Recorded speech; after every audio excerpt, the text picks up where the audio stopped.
We remain in the Torah this morning, the first 5 books of the Bible. Last week, we took a pause in Leviticus, a pause in the narrative, and in Leviticus, and heard about a lot of rules and expectations meant to move the people from enslaved people to a holy priesthood. And now we're back moving along in the narrative and the historical account, and next week we'll take another pause in Deuteronomy, and the historical account will resume in Joshua. So that's kind of where we're at. What I'd like to do is I'm going to read the pericope this morning from Numbers. Pericope, by the way, is a fancy church word for a scripture passage. Pericope this morning, and then I'm going to go back and kind of talk through everything that happens in Numbers, because that's the only time in this sermon series that we're going to be talking about this book, and there's a lot that goes on.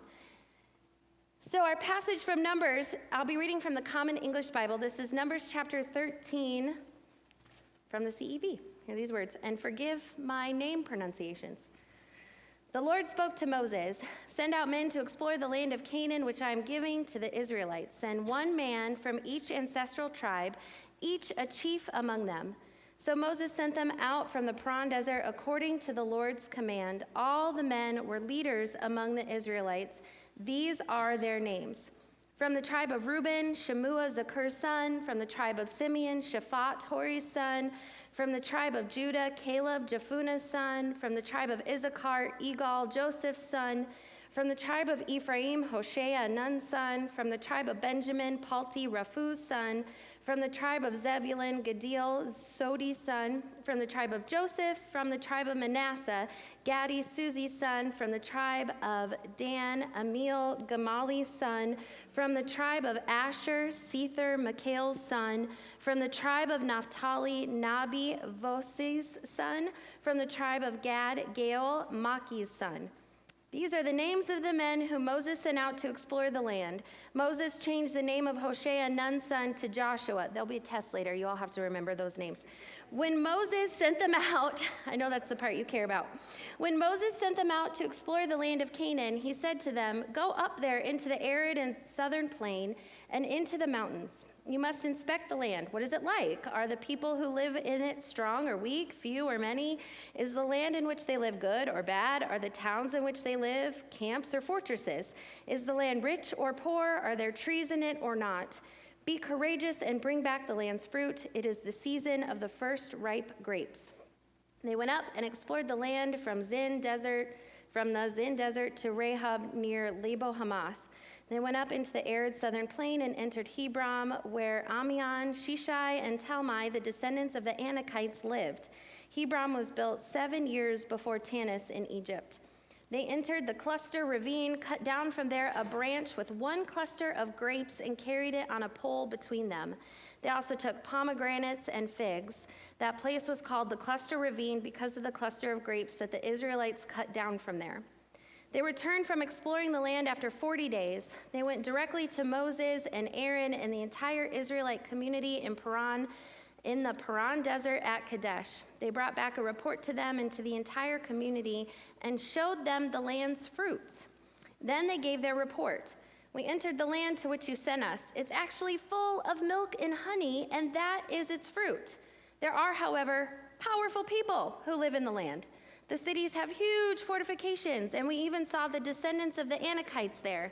The Amalekites live in the land of the arid southern plain. The Hittites, Jebusites, and Amorites live in the mountains, and the Canaanites live by the sea and along the Jordan." Now Caleb calmed the people before Moses and said, "We must go up and take possession of it because we are more than able to do it." But the men who went with him said, "We can't go up against the people because they're stronger than we." They started a rumor about the land that they had explored, telling the Israelites, "The land that we crossed over to explore is a land that devours its residents. All the people we saw in it are huge men. We saw there the Nephilim, the descendants of Anak come from the Nephilim. We saw ourselves as grasshoppers, and that's how we appeared to them." Here ends the reading. Spirit of God, stir up your people. Thanks be to God. So the beginning of Numbers finds the people at the base of Mount Sinai. They have just received all of Moses' commands. They have built a tabernacle, and they've been given instructions on how to worship, right, and how to be holy. So they do what I hope you assumed they would do given the name of the book, and they count themselves. There's a big census taking where they figure out just how many people we have, but they don't actually count all the people. They just count from 11 of the tribes. They count the men ages 20 to 50. For instance, the men who could go fight if it ever comes to war. So the numbers that we have in Numbers are the men from 11 tribes aged 20 to 50 who could go and be eligible for the army. And then it's explained why the Levites are excluded.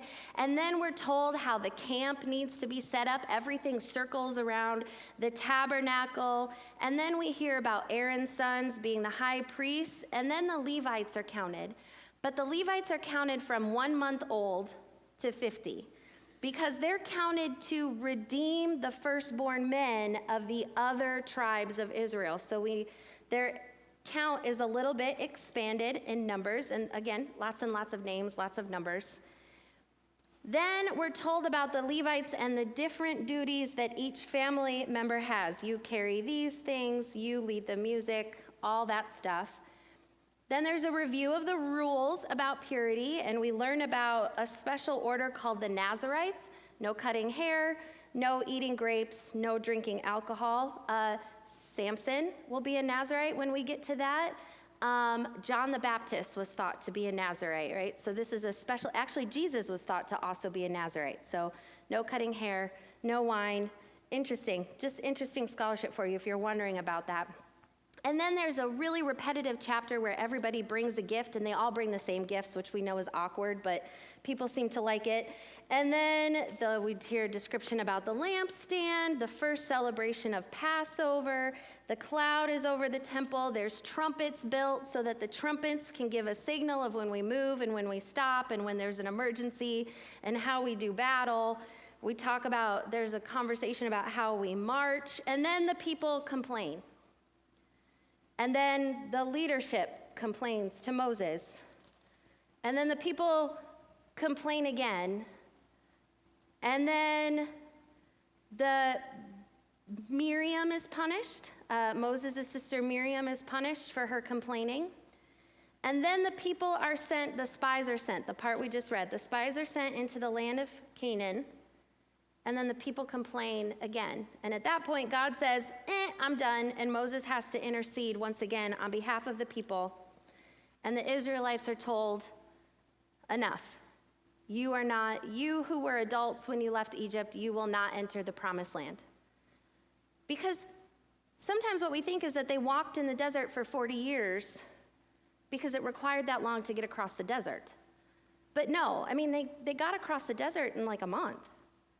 They're being told to walk in the desert because we're waiting for a generation to die off. So they just kind of, if you see a map of the way they wander, I mean, it looks like me driving through town pre-GPS. Like, I don't know where I'm supposed to be, right? Then we get some rules about immigrants, and we hear about fringes on garments and a reminder of the Sabbath. There's a complaint against the priesthood and tests against the priesthood, and the earth opens up and swallows people. And fire goes out and burns up people, and it just proves that Aaron and his sons are meant to be in charge of the priesthood.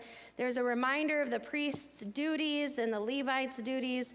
And then there's this weird story in 19, which really amounts to like making soap, old school soap, right? It's the burning of a cow and taking ashes and mixing it with water. That makes lye, right? I hope you all know that. Good chemistry lesson. And then when to use the soap. And then the leaders start dying off. Miriam is the first leader to die, and she's buried. And then the Israelites start to have their first conflict. Then there's a whole thing with, poisonous snakes coming to bite the people, and a snake is made and put up on a bronze pole. So if you get bit by a snake, you can look at the snake, and then you don't die from the venom. Then there's this great scene with the talking donkey. Did you know that there's talking donkeys in the Bible? Hopefully you do, because hopefully you've read this part of the Bible. There's a talking donkey and a curse, and there's a couple battles. Aaron dies. Aaron is the next leader to die, and his son takes over as high priest. There's a moment where the Israelites start marrying the Moabites, and there's this weird scene where Aaron's son stabs through people being intimate, kills them in the act because it's an Israelite man and a Moabite woman. See, you all thought the Bible was boring. This is why we're doing this. You need to read this part. It's very weird. Definitely not a kid's book. And then we find out how the people are meant to inherit the land when they get into the promised land. And we get a reminder about the celebrations when they get into the promised land. We have a couple battles. There's more discussion of land, more battles, more land, more battles. And when we get to the end, the people are back, ready to cross the river into the promised land. And the generation that was an adult when they left Egypt is now all gone, except for Caleb and Joshua. And that's what happens in the book of Numbers in the most brief nutshell. To me, it's such an interesting story that we read about today and that we hear about in Numbers, and it's easy to kind of pass over these books because it's filled with a repeat of the rules, right? It gets very repetitious when we talk about the rules, or there's these weird rituals explained, or there's a whole bunch of names that we don't understand. We don't understand the significance of it. Why would you tell this story? Or, there's just there's these weird narrative moments that are hard to understand, and so it's easy to pass by this book or to want to jump over it. But there's something amazing that occurs here. The people, like I said, they make it across the wilderness in about a month. 6 months. I don't actually know the timeline, but the point is, it didn't take that long for them to get all the way across the wilderness to the bottom of Mount Sinai, and they are ready to cross into the promised land. They can see it. It's so close that the spies are only gone for 40 days, that the spies check out this massive land of Israel and come back in 40 days, probably traveling on foot. They're so close to the promised land, and they're ready to cross over, and they say no. They say no to God. Remember, we're talking about people who had been previously enslaved in Egypt, but they had been set free with God's signs and wonders. Sometimes I'm jealous when I read the first 5 books of the Bible. How great would it be if God's glory would descend in the sanctuary in a cloud of smoke or fire and be like, I want you to do this. I think we would all be like, done, right? No more guessing. We don't need to take a vote. God said, we do, right? Sounds lovely, but the people are so caught up in their enslaved attitude that not only do they say no to God, but they complain against God, right? What are we doing? So finally, in Numbers, it seems like God gives that generation, exactly what they've been asking for. They have been fighting God every single step of their liberation. And in Numbers, God finally says, okay. You don't want to keep going on this journey. You want to keep choosing fear. You want to keep choosing hesitation. You can have it. And now your people will walk until you're dead. And your children will cross the promised land. Now, catch this. God's promise, God's plan, God's purpose for the Israelite people is not thwarted by the fear of this generation. It's not stopped at all. Their children and their grandchildren and their great-grandchildren are going to see more signs and wonders that we're going to talk about. Do you know that the water parts again for God's people? The Ark of the Covenant goes into the river again, and the waters are parted again, and they cross over as if on dry land again. And then when you get into Joshua, the military strategy in Joshua is hilarious. If we could defeat a town by walking around it 7 times and blowing a trumpet, done, right? But God's promise and God's purpose and God's plan is not thwarted by the people's fear. What happens when the people perpetually choose fear and hesitation and sticking with the known and longing to go back into slavery is that they miss it. The only thing that happens is that they miss it. They don't get to be part of the purpose and the plan and the promise. Somebody else gets to see the big things that God is about to do through the Israelite people. And oh man, if that's not a message for us, I don't know what is. There is a risk. It is so easy for communities of faith and for individuals to choose fear. It is so easy to focus on what makes us afraid, the big barriers that are out there. These men are huge. The walls are so big. We can't imagine that God could accomplish the things that God says God is going to do. And so we choose fear. You can't ask me to lead a small group, Pastor Alexis. I don't know how to do that. What if they ask me a question I don't know? It is so easy to choose fear. But the only thing that happens when we choose fear is that we miss it. I am convinced.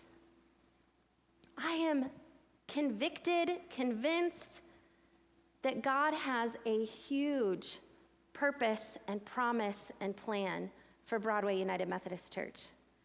I know beyond a shadow of a doubt that the United Methodist Church at its best has something to offer the world that almost no other church is offering.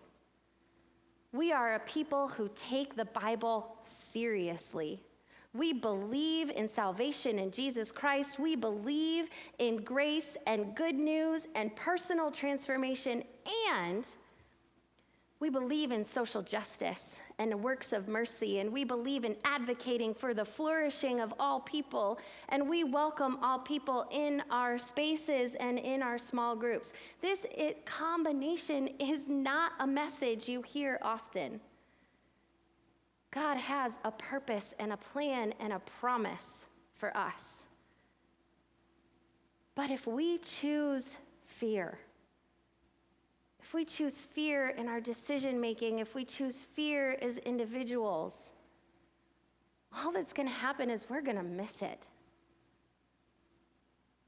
The chance to choose faith means that we get to participate in God's purpose and plan and promise for us. That we get a chance to say, you know what? It does look kind of scary over there. But God told me that God's got a thing that God's going to do over there, and I can be part of it if I just go. So it's my prayer. It's my prayer for us that we would say yes to faith. That we would not choose fear, that we would not miss what God has for us. Amen? Amen.